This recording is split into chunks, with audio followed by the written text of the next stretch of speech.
ಎಲ್ಲರಿಗೂ ವೀರು ಕನ್ನಡ ಯೂಟ್ಯೂಬ್ ಚಾನೆಲ್ಗೆ ಆತ್ಮೀಯವಾದ ಸ್ವಾಗತ. ಇವತ್ತಿನ ತರಗತಿಯಲ್ಲಿ ನಾನು 2ನೇ ಸೆಮಿಸ್ಟರ್ ಬಿಕಾಂ ವಿದ್ಯಾರ್ಥಿಗಳಿಗಾಗಿ ಇಲ್ಲಿ ಎಚ್.ಎಸ್. ಶಿವಪ್ರಕಾಶ್ ರವರು ಬರೆದಿರ್ತಕ್ಕಂತಹ ಸಿಂಹಾವಲೋಕನ ಅನ್ನುವಂತಹ ಒಂದು ಕವಿತೆಯ ವಿಚಾರದ ಬಗ್ಗೆ ಚರ್ಚೆಯನ್ನ ಮಾಡ್ತಾ ಇದ್ದೀನಿ. ಹಾಗಾಗಿ ಇನ್ನೂ ನನ್ನ ಯಾರಾದ್ರೂ ಸಬ್ಸ್ಕ್ರೈಬ್ ಮಾಡ್ಕೊಂಡಿಲ್ಲ ಅಂದ್ರೆ ಸಬ್ಸ್ಕ್ರೈಬ್ ಮಾಡ್ಕೊಳ್ಳಿ. ಹಾಗೇನೆ ಇಲ್ಲಿ 2ನೇ ಸೆಮಿಸ್ಟರ್ ವಿದ್ಯಾರ್ಥಿಗಳು ಯಾವುದೇ ರೀತಿಯಾದಂತಹ ಚಿಂತೆ ಮಾಡ್ಬೇಕಾಗಿಲ್ಲ. ಆಲ್ರೆಡಿ ಎಲ್ಲಾ ಕಥೆಗಳು ಎಲ್ಲಾ ಕವಿತೆಗಳು ಕೂಡ ನನ್ನ ಚಾನೆಲ್ ಅಲ್ಲಿ ಇದೆ. ಒಂದ್ಸರಿ ವೀರು ಕನ್ನಡ ಯೂಟ್ಯೂಬ್ ಚಾನೆಲ್ಗೆ ಇಲ್ಲಿ ಒಂದ್ ಕಡೆ ಸಬ್ಸ್ಕ್ರೈಬ್ ಮಾಡ್ಕೊಂಡ್ರೆ ಆ ಪ್ಲೇ ಲಿಸ್ಟ್ ಅಲ್ಲಿ ಎಲ್ಲವೂ ಕೂಡ ಸಿಗ್ತವೆ. ನೀವು ಸಬ್ಸ್ಕ್ರೈಬ್ ಮಾಡಿ, ಹಾಗೇನೆ ನಿಮ್ಮ ಸ್ನೇಹಿತರಿಗೂ ಕೂಡ ನನ್ನ ಚಾನೆಲ್ ಬಗ್ಗೆ ಮಾಹಿತಿಯನ್ನ ತಿಳಿಸಿ ಅಂತ ಹೇಳ್ತಾ, ಇವತ್ತಿನ ತರಗತಿ ನಿಮಗೆ ಸುಮಾರು 8 ಅಂಕಗಳಿಗೆ, ಈಗ 10 ಅಂಕದ ನೋಡಿ, 2 ಅಂಕದ ಟಿಪ್ಪಣಿಗೆ ಮತ್ತೆ 8 ಅಂಕದ ಪ್ರಶ್ನೆ ಕೇಳ್ಬೋದು, 6 ಅಂಕದ ಪ್ರಶ್ನೆಗಳು ಕೇಳ್ಬೋದು. ಹಾಗಾಗಿ ಈ ಸುಮಾರು 10 ಅಂಕಗಳಿಗೆ ಇವತ್ತಿನ ತರಗತಿ ನಿಮಗೆ ಉಪಯುಕ್ತವಾಗುತ್ತೆ ಅಂತ ಹೇಳ್ತಾ, ಹಾಗಾಗಿ ನಾವೇನ್ ಮಾಡ್ತೀವಿ, ಈ ಒಂದು ಕವಿತೆಗೆ ಮುಂಚಿತವಾಗಿಯೇ ಆಶಯವನ್ನ ನಾವು ಗಮನಿಸೋಣ. ಏನ್ ಹೇಳುತ್ತೆ ಹಾಗಾದ್ರೆ ಸಿಂಹಾವಲೋಕನ ಅನ್ನುವಂತಹ ಕವಿತೆ? ನೋಡಿ, ಎಲ್ಲ ಪ್ರಾಣಿ ಸಮೂಹವೇ ಇಲ್ಲಿ ತಮ್ಮ ಹೇಗೆ ತಮ್ಮ ಮಹತ್ವವನ್ನ ಇಲ್ಲಿ ಬಿಂಬಿಸಕ್ ಹೋಗ್ತವೆ, ಏನೆಲ್ಲ ಆಗ್ತವೆ ಅನ್ನೋದನ್ನ ನೋಡೋಣ. ಮೊದಲಿಗೆ ನಾವು ಆಶಯವನ್ನ ಗಮನಿಸೋಣ. ನೋಡಿ, ಅವಿವೇಕ ಮತ್ತು ದುರಹಂಕಾರದ ಪರಿಣಾಮವನ್ನ ಅತ್ಯಂತ ಸರಳವಾಗಿ, ಧ್ವನಿಪೂರ್ಣವಾಗಿ ಈ ಒಂದು ಕವಿತೆ ಚಿತ್ರಿಸುತ್ತದೆ ಅಂತಕ್ಕಂಥದ್ದು ಎಲ್ಲ ಒಂದ್ ಕಡೆ ನಮ್ಗೆ ತಿಳಿಸುತ್ತೆ ಅನ್ನೋದನ್ನ ನಾವಿಲ್ಲಿ ಗಮನಿಸ್ಬೋದು. ಇಲ್ಲಿ ಕೆಲವೊಂದು ಪ್ರಾಣಿ ಸಮೂಹಗಳು ಇಲ್ಲಿ ಬರ್ತವೆ.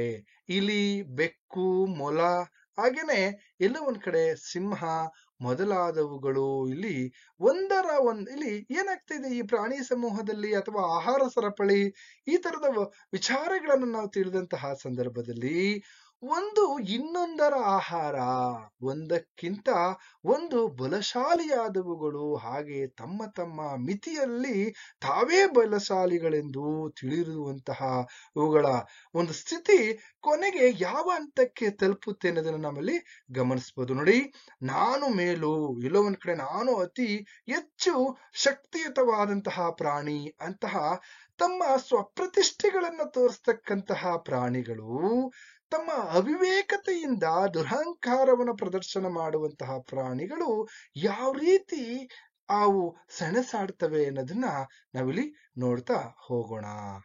ಹಾಗಾಗಿ ಇಲ್ಲಿ ಒಂದೊಂದೇ ಪದ್ಯವನ್ನ ಹೇಳಿ ಆನಂತರ ನಿಮ್ಗೆ ಅದರ ತಾತ್ಪರ್ಯಗಳನ್ನು ಕೂಡ ತಿಳಿಸ್ತಾ ಹೋಗ್ತೀನಿ. ನಾನು ನಿಮ್ಗೆ ತುಂಬಾ ಅರ್ಥ ಆಗ್ಲಿ, ತುಂಬಾ ಸುಲಭವಾಗ್ಲಿ ಅಂತ ಹೇಳಿ ಕೆಲವೊಂದು ಪಾತ್ರ ಪರಿಚಯವನ್ನು ಕೂಡ ನಿಮ್ಗೆ ನೀಡಿರ್ತೀನಿ. ನೋಡಿ ವಿದ್ಯಾರ್ಥಿಗಳೇ, ಇನ್ನೊಮ್ಮೆ ಹೇಳ್ತಾ ಇದ್ದೀನಿ, ನನ್ನ ಚಾನೆಲ್ ನಿಮ್ಗೆಲ್ರಿಗೂ ಕೂಡ ತುಂಬಾ ಉಪಯುಕ್ತವಾಗುತ್ತೆ ಅಂತ ಭಾವಿಸಿದ್ದೀನಿ. ಎಲ್ರಿಗೂ, ನಿಮ್ಮ ಸ್ನೇಹಿತರಿಗೆ ಎಲ್ರಿಗೂ ಶೇರ್ ಮಾಡಿ, ಸಬ್ಸ್ಕ್ರೈಬ್ ಮಾಡಿಸಿ ಅಂತ ಹೇಳ್ತಾ, ನೋಡಿ ಪಾತ್ರ ಪರಿಚಯ ಇಲ್ಲಿ ಇಲಿ, ಬೆಕ್ಕು, ಮೊಲ, ಸಿಂಹ, ಕನ್ನಡಿ, ಈ ಇಷ್ಟು ಪಾತ್ರಗಳಂತ ನಾನು ತಗೊಂಡಿದ್ದೆ, ಯಾಕೆ ನಿಮ್ಗೆ ಸುಲಭವಾಗಿ ಅರ್ಥ ಆಗ್ಲಿ ಅಂತ ಹೇಳಿ.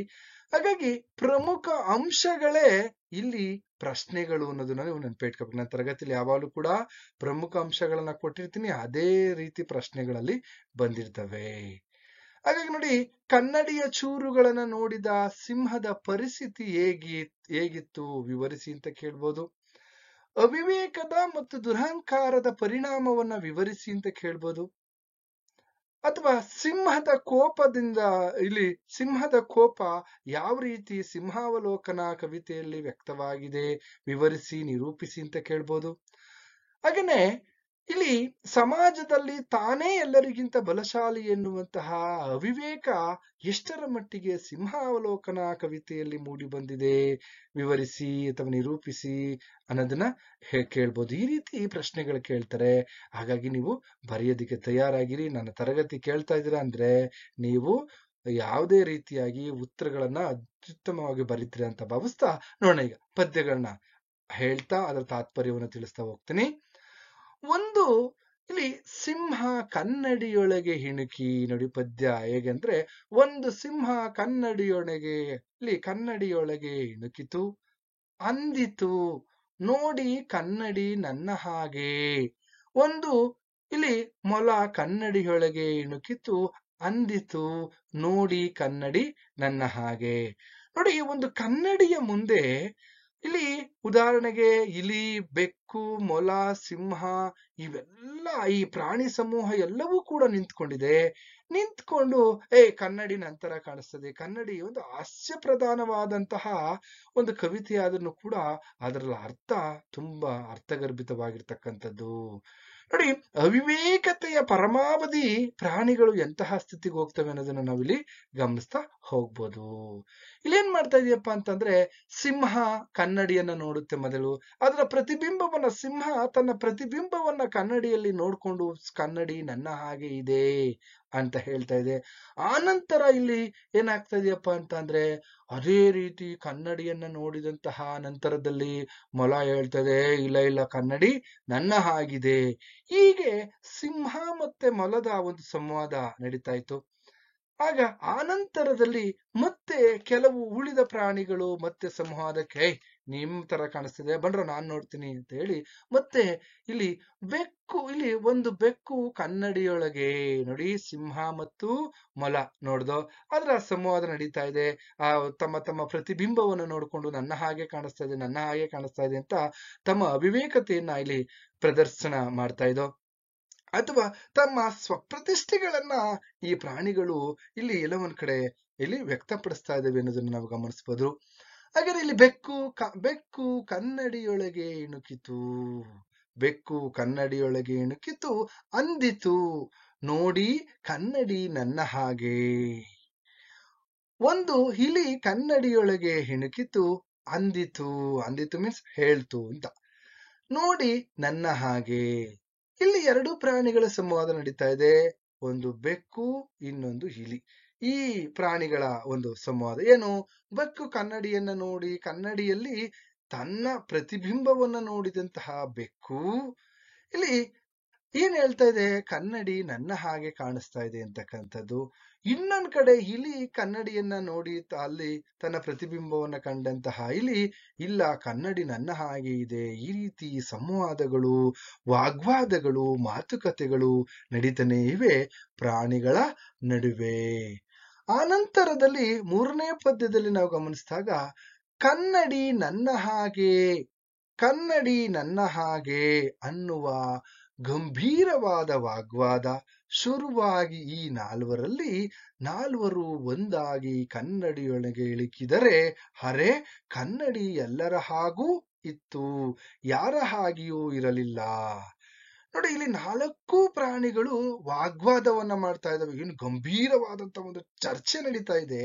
ಆ ಚರ್ಚೆಲೆ ಕನ್ನಡಿ ನನ್ನ ಹಾಗಿದೆ, ಕನ್ನಡಿ ನನ್ನ ಹಾಗಿದೆ, ಹಾಗೆ ಹೀಗೆ ಅಂತ ಗಂಭೀರ ವಾಗ್ವಾದಗಳು ನಡೀತಾ ಇದ್ದಾವೆ. ಅಂದ್ರೆ ಇಲ್ಲಿ ಪ್ರಾಣಿಗಳ ಅವಿವೇಕತೆ ಮತ್ತು ತಮ್ಮ ಇಲ್ಲಿ ಬಲಶಾಲಿಯ ವ್ಯಕ್ತಿತ್ವಗಳು ಇಲ್ಲಿ ಎಲ್ಲ ಒಂದ್ ಕಡೆ ನಾವು ಗಮನಿಸ್ಬೋದು. ಹೇಗೆ ಅವು ಇಲ್ಲಿ ಎಲ್ಲ ಒಂದ್ ಕಡೆ ದುರಹಂಕಾರದ ಪರಮಾವಧಿ ಅಂತ ನಾವಿಲ್ಲಿ ಗಮನಿಸ್ಬೋದು, ನನ್ನ ಹಾಗೆ ಅಂತ. ಕೊನೆಗೆ ಈ ಗಂಭೀರವಾದ ಚರ್ಚೆ, ವಾಗ್ವಾದಗಳು, ಮಾತುಕತೆಗಳು, ಸಂವಾದಗಳು ಮುಗಿದ ಮೇಲೆ ಒಟ್ಟಾರೆಯಾಗಿ ಎಲ್ಲಾ ಪ್ರಾಣಿಗಳು ಕನ್ನಡಿಯನ್ನ ನೋಡ್ತವೆ. ಆ ನೋಡ್ದಂತ ಸಂದರ್ಭದಲ್ಲಿ ಹೇಗೆ ಅಂದ್ರೆ ಎಲ್ಲಾ ಪ್ರಾಣಿಗಳು ತಮ್ಮ ತಮ್ಮ ಪ್ರತಿಬಿಂಬವನ್ನ ಕನ್ನಡಿಯಲ್ಲಿ ಕಂಡು ಅಯ್ಯೋ ನನ್ನ ಹಾಗೆ ಎಂದು ಜಗಳವಾಡಿ ತೊಡಗಿದೋ. ಮತ್ತೆ ಈಗ ವಾಗ್ವಾದ ಆಯ್ತು, ಈಗ ಜಗಳಕ್ಕೆ ನಿಂತಿದ್ದಾವೆ. ಎಲ್ಲಾ ಪ್ರಾಣಿಗಳಲ್ಲಿಯೂ ಕೂಡ ವಾಗ್ವಾದ ಶುರುವಾಯಿತು. ನಂತರ 4 ಪ್ರಾಣಿಗಳು ಒಂದಾಗಿ ಇಲ್ಲಿ ಕನ್ನಡಿಯಲ್ಲಿ ಇಣುಕಿ ನೋಡಿದ್ರೆ ಎಲ್ಲ ಅವರ ಬಿಂಬ ಏನಾಗ್ತಿದೆಯಪ್ಪ ಅಂದ್ರೆ, ಎಲ್ಲರ ಬಿಂಬವು ಅವ್ರು ಹೇಗಿದ್ರು ಹಾಗೆ ಕಾಣಿಸ್ತಾ ಇದ್ದಾವೆ. ತಮ್ಮ ತಮ್ಮ ಬಿಂಬಗಳನ್ನ ನೋಡಿದಂತಹ ಪ್ರಾಣಿಗಳಿಗೆ ಈಗ ಎಷ್ಟರ ಮಟ್ಟಿಗೆ ಕೋಪ ಬಂತು, ಆ ಕೋಪದಿಂದ ಕನ್ನಡಿಯನ್ನ ಏನ್ ಮಾಡ್ತವವು ಅನ್ನೋದನ್ನ ನೋಡೋಣ. ಅವುಗಳ ಸರಿ ಎಲ್ಲಕ್ಕೂ ಅವರ ಪ್ರಾಣಿಗಳ ಕೋಪದ ಪರಮಾವಧಿ, ಆ ಕೋಪದ ಪರಿಣಾಮದಿಂದ ಯಾವ ಸ್ಥಿತಿಗೆ ತಲುಪ್ತವೆ ಇಲ್ಲಿ ಆ ಪ್ರಾಣಿ ಸಮೂಹ ಅನ್ನೋದನ್ನ ನಾವಿಲ್ಲಿ ಗಮನಿಸೋಣ. ನೋಡಿ, 4ನೇ ಪದ್ಯದಲ್ಲಿ ಗಮನಿಸೋದಾದ್ರೆ ಎಲ್ಲರಿಗೂ ಸಿಟ್ಟು ಬಂತು, ಎಲ್ಲಾ ಪ್ರಾಣಿಗಳಿಗೂ ಸಿಟ್ಟು ಬಂತು. ಒಬ್ಬೊಬ್ಬರ ಮೇಲೆ ಇಲ್ಲಿ ಎಲ್ಲ ಒಂದ್ ಕಡೆ ಕನ್ನಡಿಯ ಮೇಲೆ ಒಬ್ಬೊಬ್ಬರು ಏನ್ ಮಾಡ್ತಾ ಇದಾರೆ, ಕನ್ನಡಿಯ ಮೇಲೆ ಯುದ್ಧ ಶುರುವಾಗಿ ಬೆಕ್ಕು ಇಲಿಯನ್ನ ತಿಂದು ಹಾಕಿತ್ತು. ಇನ್ನೊಬ್ಬೆ ನೆನಪೆ ಇಟ್ಕೊಳ್ಳಿ, ಒಬ್ಬೊಬ್ಬರು ಇಲ್ಲಿ ಕನ್ನಡಿಯ ಮೇಲೆ ಯುದ್ಧ ಶುರುವಾಯಿತು.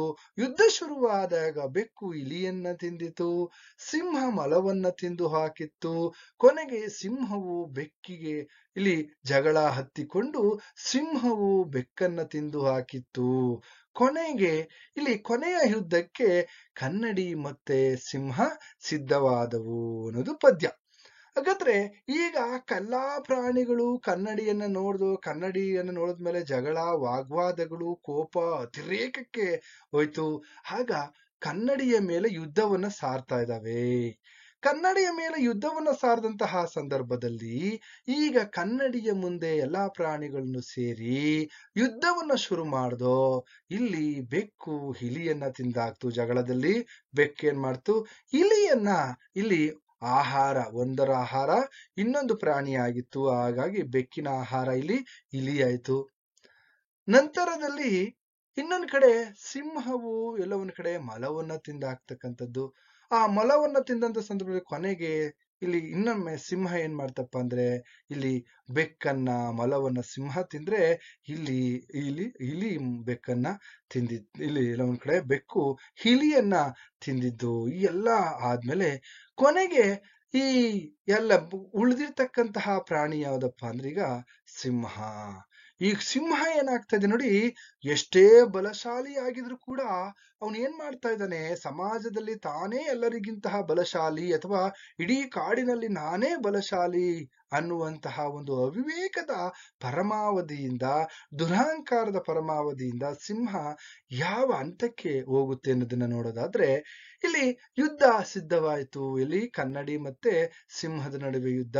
ಹಾಗೆ ಈ ಆದಂತಹ ಸಂದರ್ಭದಲ್ಲಿ ಏನ್ ಮಾಡೋದು, ಕೋಪದಿಂದ ತಮ್ಮ ಬುದ್ಧಿಯನ್ನ ಕಳೆದುಕೊಂಡು ಪ್ರಾಣಿಗಳು ಏನ್ ಮಾಡಿದ್ವಪ್ಪ ಅಂತಂದ್ರೆ, ಎಲ್ಲ ಒಂದ್ ಕಡೆ ಅವಿವೇಕದಿಂದ ತಮ್ಮ ಸಾವನ್ನ ತಾವೇ ತಂದ್ಕೊಳ್ತವೆ. ಯಾವ್ದಾವ್ದಪ್ಪ ಅಂದ್ರೆ ಇಲಿ, ಬೆಕ್ಕು, ಮೊಲ, ಇವು. ಈ ನಂತರದಲ್ಲಿ ಉಳಿದಿರ್ತಕ್ಕಂತಹ ಪ್ರಾಣಿ ಯಾವುದು, 5ನೇ ಪದ್ಯದಲ್ಲಿ ನಾವು ನೋಡೋದಾದ್ರೆ, ತಾನು ಅಂದಂತೆಯೇ ಹಂಬ ಅಂತ ಈಗ ಕನ್ನಡಿಯನ್ನ ನೋಡ್ತಾ ಇದೆ. ಇದು ಯಾವ ರೀತಿ ಪ್ರಚೋದನೆಯನ್ನ ಮಾಡ್ತದೆ, ಯಾವ ರೀತಿ ಕೂಗ್ತದೆ, ಅದೇ ರೀತಿ ತನ್ನ ಪ್ರತಿಬಿಂಬ ಕನ್ನಡಿಯಲ್ಲಿ ಕಾಣಿಸ್ತಾ ಇದೆ.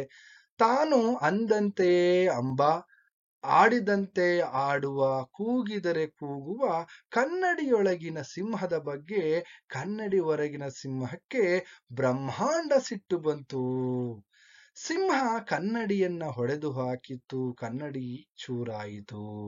ಈಗ ಸಿಂಹ ಹೊರಗಡೆ ಇರ್ತಕ್ಕಂಥ ಸಿಂಹ ಹಾಗೇನೆ ಕನ್ನಡಿ ಒಳಗಡೆ ತನ್ನ ಪ್ರತಿಬಿಂಬವನ್ನ ನೋಡಿ ಇದು ಹೇಗೆ ಚಲನವಲನವನ್ನ ಮಾಡ್ತಾ ಇತ್ತು, ಹಾಗೇನೆ ಅಲ್ಲಿ ತನ್ನ ಕೂಗಿದ್ರೆ ಕೂಗ್ತಾ ಇರ್ತಕ್ಕಂಥದ್ದು, ತನ್ನ ಪ್ರತಿಧ್ವನಿ ಧ್ವನಿಸ್ತಾ ಇರ್ತಕ್ಕಂಥದ್ದು, ತನ್ನ ಧ್ವನಿ, ಇದೆಲ್ಲವೂ ಕೂಡ ಸಿಂಹಕ್ಕೆ ಒಂದ್ ಕಡೆ ಬ್ರಹ್ಮಾಂಡ ಸಿಟ್ಟು ಬಂತು, ತುಂಬಾ ಕೋಪ ಬಂತು.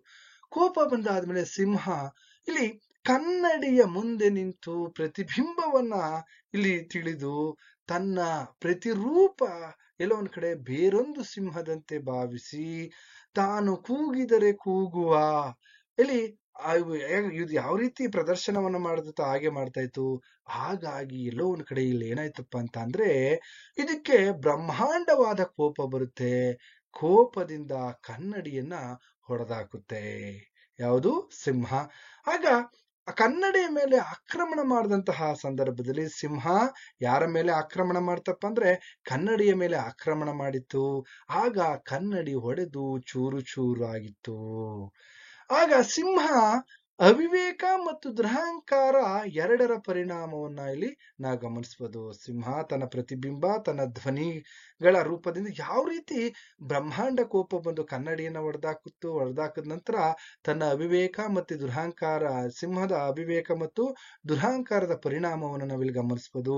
ಹಾಗಾಗಿ ಚೂರು ಚೂರಲ್ಲೂ ಸಿಂಹ ಚೂರಾಗಿ ಕಂಡಿತ್ತು. ನೋಡಿ, 6ನೇ ಪದ್ಯದಲ್ಲಿ ಸಿಂಹ ಈ ಕೋಪದಿಂದ ಏನಾಗ್ತಾ ಇದೆಯಪ್ಪ, ಇಡೀ ಪ್ರಪಂಚ ಎಲ್ಲೋ ಒಂದ್ ಕಡೆ ಕುರುಡ ಕಾಣಿಸ್ತಾ ಇರುತ್ತೆ ಅನ್ನೋದಕ್ಕೆ ಸಿಂಹವೇ ಸಾಕ್ಷಿ ಆಗ್ತಾ ಇದೆ. ನೋಡ್ತಾ ಇದೆ, ಕನ್ನಡಿಯ ಚೂರುಗಳಲ್ಲಿ ಸಿಂಹದ ಪ್ರತಿಬಿಂಬ ಕಾಣಿಸ್ತಾ ಇದೆ. ಕಿರುಚಾಡಿ ಹೊರಳಾಡಿ ಕನ್ನಡಿ ಹೊರಳಾಡಿ ಚೂರುಗಳ ಮೇಲೆ ಸಿಂಹ ಕೂಡ ಸತ್ತು ಹೋಯಿತು. ನೋಡಿ, ತನ್ನ ಕೋಪದ ಪರಮಾವಧಿ ಸಿಂಹಕ್ಕೆ ಯಾವ ರೀತಿ ಆಯ್ತು ಅನ್ನೋದನ್ನ ನಾವು ಗಮನಿಸಬಹುದು.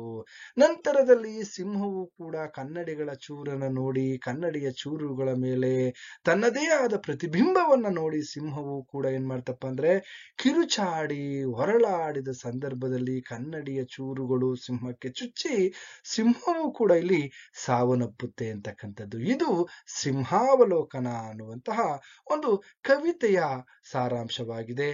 ಹಾಗಾಗಿ ಒಟ್ಟಾರೆಯಾಗಿ ನಾವು ಗಮನಿಸೋದಾದ್ರೆ, ಒಟ್ಟಾರೆಯಾಗಿ ಈ ಕವಿತೆಯಲ್ಲಿ ಅವಿವೇಕ ಮತ್ತು ದುರಹಂಕಾರಗಳ ಪರಿಣಾಮ ಹಾಗೂ ತಮ್ಮ ತಮ್ಮ ಮಿತಿಯಲ್ಲಿ ತಾವೇ ಬಲಶಾಲಿಗಳೆಂದು ತಿಳಿದಿರುವಂತಹ ಪ್ರಾಣಿಗಳ ಸ್ಥಿತಿ, ಅವುಗಳ ಮೂರ್ಖತನದ ಪರಮಾವಧಿಯನ್ನ ನಾವು ಸಿಂಹಾವಲೋಕನ ಕವಿತೆಯಲ್ಲಿ ಗಮನಿಸಬಹುದು ಅಂತ ಹೇಳ್ತಾ ಇಲ್ಲಿಗೆ ಈ ತರಗತಿಯನ್ನ ಮುಗಿಸ್ತಾ ಇದ್ದೀನಿ. ಇನ್ನೊಮ್ಮೆ ಹೇಳ್ತಾ ಇದ್ದೀನಿ, ಕವಿತೆ ನಿಮ್ಗೆಲ್ಲ ಅರ್ಥ ಆಗಿರುತ್ತೆ. ಅರ್ಥ ಆದ್ಮೇಲೆ ನನ್ನ ಚಾನೆಲ್ ಬಗ್ಗೆನೂ ಕೂಡ ನಿಮ್ಮ ಸ್ನೇಹಿತರಿಗೆ ತಿಳಿಸಿ, ಆಗ ಕೂಡ ನಿಮ್ಗೂ ಕೂಡ ಒಳ್ಳೇದಾಗುತ್ತೆ. ಯಾಕೆಂದ್ರೆ ಒಬ್ಬ ವ್ಯಕ್ತಿಯಿಂದ ಉಪಕಾರವನ್ನ ಪಡ್ಕೊಂಡ್ರೆ ಆ ವ್ಯಕ್ತಿಗೆ ಯಾವ ರೀತಿಯಲ್ಲಾದ್ರೂ ಉಪಕಾರ ಮಾಡ್ಬೇಕು ಅಂತ ಅಂದ್ರೆ ನೀವು ನನ್ನ ಚಾನೆಲ್ ಅನ್ನು ಸಬ್ಸ್ಕ್ರೈಬ್ ಮಾಡ್ಕೊಳ್ಳೋದ್ರಿಂದ ನಮಗೆ ಉಪಕಾರ ಮಾಡ್ದಂಗಾಗುತ್ತೆ ಅಂತ ಹೇಳಿ ಇಲ್ಲಿಗೆ ಈ ತರಗತಿಯನ್ನ ಮುಗಿಸ್ತಾ ಇದ್ದೀನಿ.